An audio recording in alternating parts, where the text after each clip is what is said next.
Alright. I'm starting, yo. I'm starting.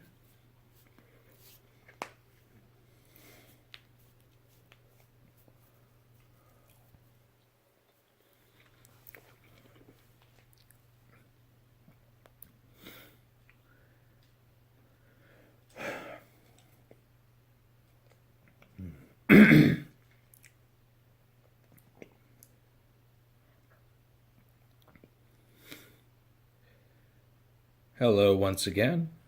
Tonight we're doing a tour review for the Power of the Primes Prime Master Wave 1 assortment.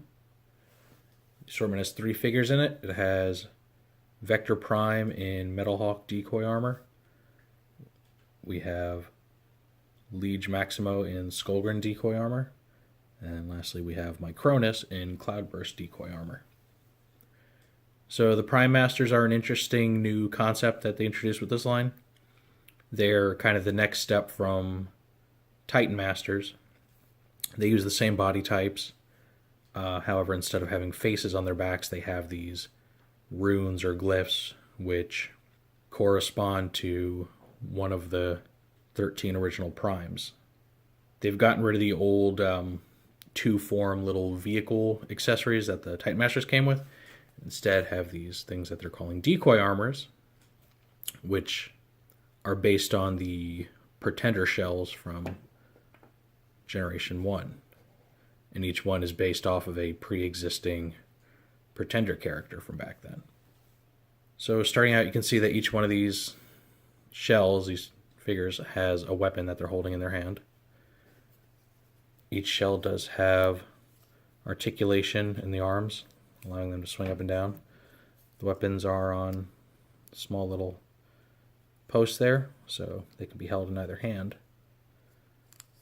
And every one of them is actually capable of attaching to the back of the decoy armor, so for storage, and they have another use, which we'll see here in a moment.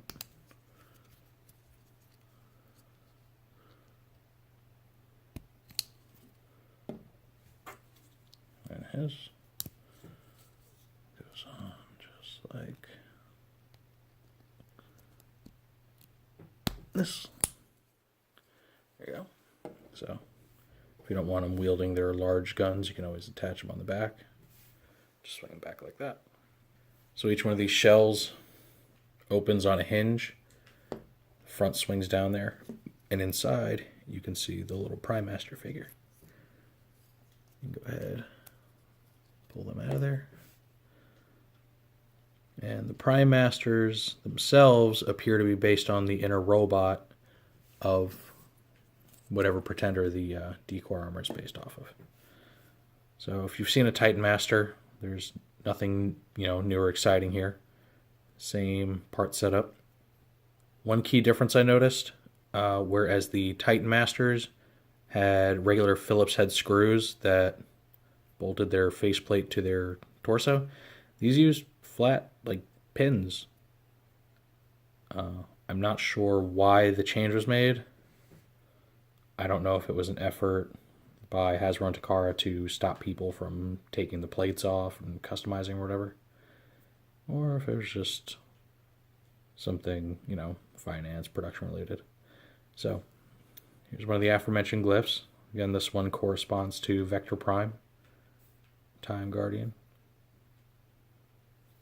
Next we'll pull out Liege Maximo so you can see him. He opens up like normal. I find the best way to get these out is by grabbing their little tabs on their lower legs here. So, got a good old Liege Maximo here. Here's his glyph. Oop. Right there. Very demonic looking. Seems to evoke the horns that the character is known for having. Alright, lastly, Cloudburst / Micronus. Open him up. Wiggle him out.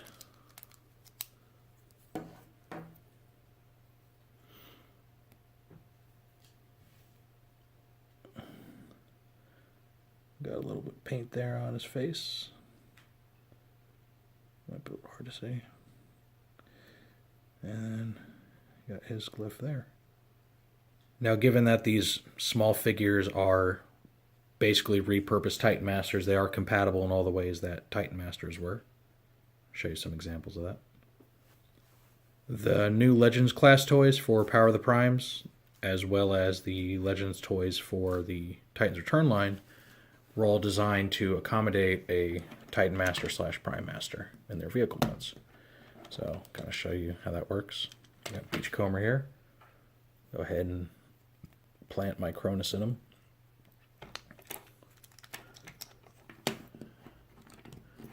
So the little feet should tab down a little bit. And that way, you got them driving the vehicle. Fun little play pattern that I am glad that they kept around for this line. Just like Titan Masters, these guys do have connectors on the back of their heads, so they can actually go into the neck sockets of Titans Return toys, leading to some very interesting looking appearances. So, if you want some sort of faceless glyph head guy, you can go that route.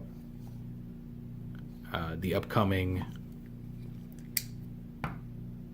Enigmas of Combination and Matrices, more appropriately, will be shaped like these guys, so you can also attach them to the neck sockets if you want to have some Matrix heads running around, a la Functionist Universe. Titans Return Overlord was notable for having these compartments inside of his chest that had cavities made to allow something shaped like Titan Masters inside. And during his own toy line, that led to, some interesting looking setups where the guy had face pecs. Looked a little bizarre.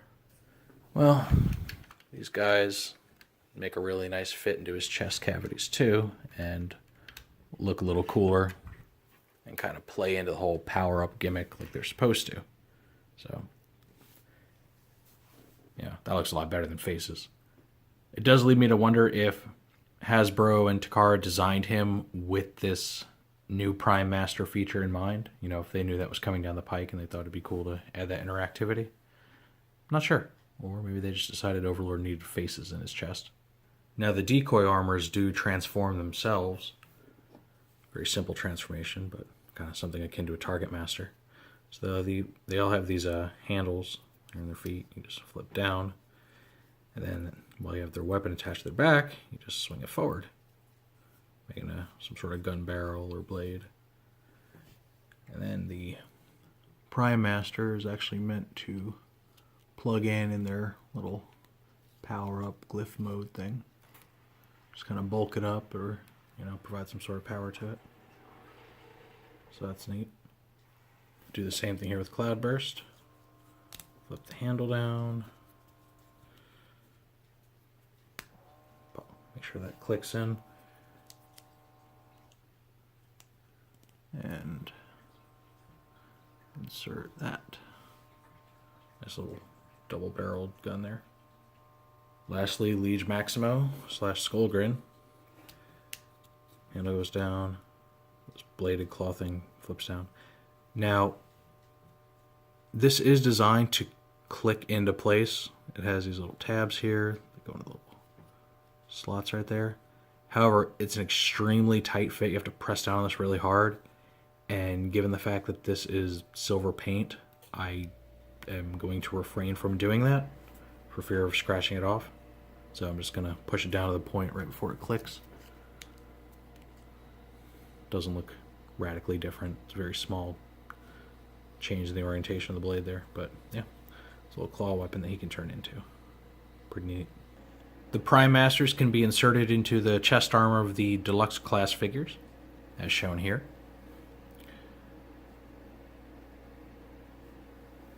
They do make it look a little cooler than just the very plain little filler gun pieces that are normally inserted into the armor / gun / hands. They're not held in by any sort of clicking mechanism or anything. It's really just friction. So, some of the connections may be a little looser than others due to design tolerances and all that. It's a neat little feature. It evokes the old Power Master gimmick from the late G1 run, which this guy right here was actually a part of. I don't have any of the Voyager class figures for the line yet, frustratingly. But when I do have those, I will show off how the Prime Masters can connect to the little gauntlet / combiner feet things. Here's a look at these guys in their weapon modes being wielded by the larger figures, just to give you an idea of how big they are compared to deluxes. They're a little overlarge for these guys. They probably look a little more appropriate on a Voyager or bigger, but they are cool. They really do evoke that old Target Master look. So I hope you all enjoyed this look at the new Prime Master toys for the new Power of the Primes toy line. I enjoy this new assortment a little more than I did the Titan Masters. They're just a little more fun to play with, I think. They can do more than Titan Masters can. And, I love the callback to the old Pretenders. This is probably the closest we're ever going to get to actually having new Pretender toys, because despite how fun nostalgia glasses make them seem, they were not popular back then. They're kind of just overly gimmicky, and so they're not for everybody, and Hasbro does have to think about making money. So probably the closest we're getting. I do like that the little Prime Master robots are designed to look like the Pretenders robots. I think this whole idea of having these unique power-ups attaching to the characters as some sort of Power Master is pretty neat. I think they're doing a lot with this line. They're kind of combining a lot of different ideas and gimmicks from across the years and just throwing it all in there. All right, this is where I'm going to go ahead and end it. I hope everybody enjoyed this. Feel free to leave a comment. Let me know what you think of these figures, if you're looking forward to picking them up. And I will see you all next time.